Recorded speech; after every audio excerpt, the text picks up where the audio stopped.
श्री स्वामी समर्थ. मिथुन राशी 16 ते 30 जून पंधरवड्याचे राशी भविष्य. नमस्कार मित्रांनो, अमृतवाणी या चॅनेलवर तुमचं मनपूर्वक स्वागत आहे. या पंधरवड्यात तुमच्या आयुष्यात कोणते नवीन बदल घडू शकतात? करिअरमध्ये प्रगतीची दारे उघडतील का? आर्थिक परिस्थिती मजबूत होईल का? नातेसंबंधांमध्ये निर्माण झालेला दुरावा कमी होईल का? विद्यार्थ्यांना आणि स्पर्धा परीक्षेची तयारी करणाऱ्यांना यश मिळेल का? चला जाणून घेऊया मिथुन राशीचे या पंधरवड्याचे सविस्तर राशी भविष्य.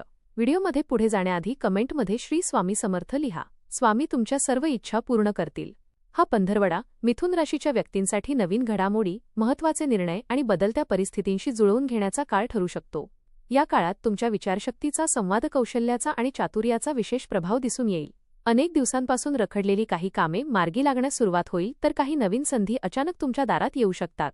नोकरी, व्यवसाय, शिक्षण आणि वैयक्तिक जीवन या सर्व क्षेत्रांमध्ये सक्रिय राहण्याची गरज भासेल. योग्य वेळी योग्य निर्णय घेतल्यास प्रगतीचे नवीन मार्ग खुलू शकतात. काही ठिकाणी संयमाची परीक्षा होईल, परंतु घाईगडबड टाळून विचारपूर्वक पावले उचलल्यास अपेक्षित यश मिळण्याची शक्यता आहे.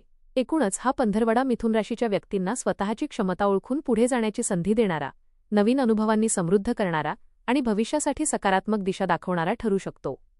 करिअर आणि व्यवसाय. हा पंधरवडा करिअरच्या दृष्टीने उत्साहवर्धक ठरू शकतो. तुमच्या कल्पकतेचा आणि संवाद कौशल्याचा योग्य वापर केल्यास वरिष्ठांची विशेष मर्जी संपादन करता येईल. नोकरी करणाऱ्यांना नवीन जबाबदारी, नवीन प्रकल्प किंवा नेतृत्वाची संधी मिळू शकते. अनेक दिवसांपासून प्रलंबित असलेले काम पूर्णत्वाकडे जाऊ शकते. व्यवसाय करणाऱ्यांसाठी नवीन ग्राहक, नवीन करार किंवा नवीन व्यावसायिक संबंध निर्माण होण्याची शक्यता आहे.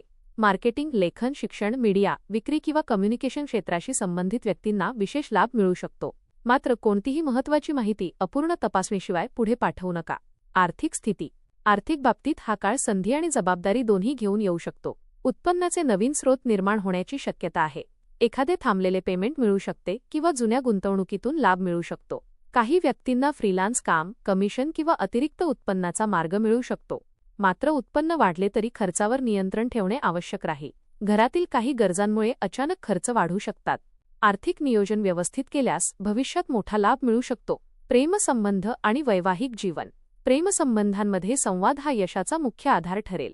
जोडीदारासोबत मनातील भावना मोकळेपणाने व्यक्त केल्यास अनेक गैरसमज दूर होतील. प्रेमसंबंधात असणाऱ्या व्यक्तींना नात्यात अधिक स्थैर्य आणि विश्वास जाणवेल. विवाहित व्यक्तींना जोडीदाराकडून महत्त्वाचे सहकार्य मिळू शकते. काही व्यक्तींना विवाहासंबंधी चर्चा पुढे सरकताना दिसू शकते. नात्यातील छोट्या छोट्या गोष्टीकडे दुर्लक्ष केल्यास अनावश्यक वाद टाळता येतील. एकमेकांचा आदर आणि समजूतदारपणा नाते अधिक मजबूत करेल. कौटुंबिक जीवन. घरातील वातावरण सर्वसाधारणपणे आनंदी राहील. कुटुंबातील सदस्यांशी संवाद वाढेल आणि अनेक जुने प्रश्न मार्गी लागतील. भावंडांशी असलेले संबंध अधिक दृढ होतील. घरात एखाद्या शुभ कार्याचे किंवा कौटुंबिक समारंभाचे नियोजन होऊ शकते. वडीलधाऱ्या व्यक्तींचे मार्गदर्शन योग्य दिशा दाखवेल. काही व्यक्तींना घराशी संबंधित महत्त्वाचा निर्णय घ्यावा लागू शकतो. कुटुंबासाठी दिलेला वेळ मानसिक समाधान देईल. आरोग्य. आरोग्याच्या बाबतीत विशेष काळजी घेणे आवश्यक राहील. सततची धावपळ आणि मानसिक ताण यामुळे थकवा जाणवू शकतो. झोपेची कमतरता टाळा. डोकेदुखी, मानदुखी किंवा पचनाशी संबंधित किरकोळ त्रास संभवतो. नियमित व्यायाम, योग आणि संतुलित आहार यामुळे शरीर आणि मन दोन्ही निरोगी राहतील. मोबाईल आणि स्क्रीनसमोर जास्त वेळ घालवणे टाळा. मानसिक स्वास्थ्यासाठी सकारात्मक विचार आणि विश्रांती आवश्यक ठरेल. शिक्षण. विद्यार्थ्यांसाठी हा काळ ज्ञानवृद्धी करणारा ठरू शकतो. नवीन विषय समजून घेण्याची क्षमता वाढेल. स्पर्धा परीक्षांची तयारी करणाऱ्यांना योग्य मार्गदर्शन मिळू शकते. अभ्यासातील सातत्य आणि वेळेचे नियोजन यामुळे चांगले परिणाम मिळतील. काही विद्यार्थ्यांना शिष्यवृत्ती, प्रवेश किंवा विशेष संधी मिळू शकते. अभ्यासातील एकाग्रता वाढवण्यासाठी विचलित करणाऱ्या गोष्टींपासून दूर राहणे फायदेशीर ठरेल. प्रवास. या पंधरवड्यात काही महत्त्वाचे प्रवास घडू शकतात. कामानिमित्त किंवा शिक्षणाशी संबंधित प्रवास फायदेशीर ठरू शकतो. नवीन लोकांशी ओळख वाढेल आणि त्यातून भविष्यात लाभदायक संबंध तयार होऊ शकतात. एखादी अनपेक्षित संधी अचानक समोर येऊ शकते. स्थलांतर किंवा नवीन ठिकाणी काम करण्याचा विचार करणाऱ्यांसाठीही हा काळ अनुकूल राहू शकतो. प्रवासादरम्यान मिळालेली माहिती पुढील काळात उपयोगी पडेल. आध्यात्मिक आणि मानसिक प्रगती. या काळात मनाला स्थिर ठेवण्याची आवश्यकता अधिक जाणवेल. ध्यान, प्रार्थना किंवा धार्मिक कार्यामध्ये सहभाग घेतल्यास मानसिक शांती मिळेल. काही व्यक्तींना आध्यात्मिक विषयांबद्दल आकर्षण वाढू शकते.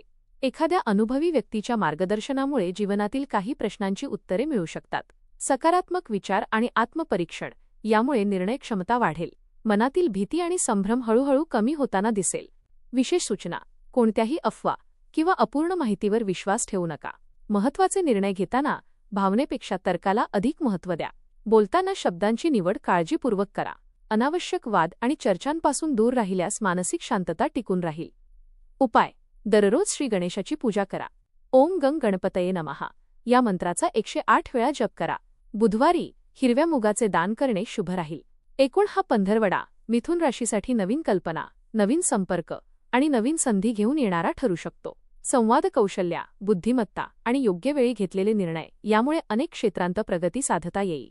आर्थिक बाबतीत सावधगिरी आणि नातेसंबंधांमध्ये समजूतदारपणा ठेवल्यास सकारात्मक परिणाम मिळतील. बदलत्या परिस्थितीत स्वतःला जुळवून घेण्याची तुमची क्षमता या काळात तुम्हाला इतरांपेक्षा एक पाऊल पुढे ठेवेल. धन्यवाद.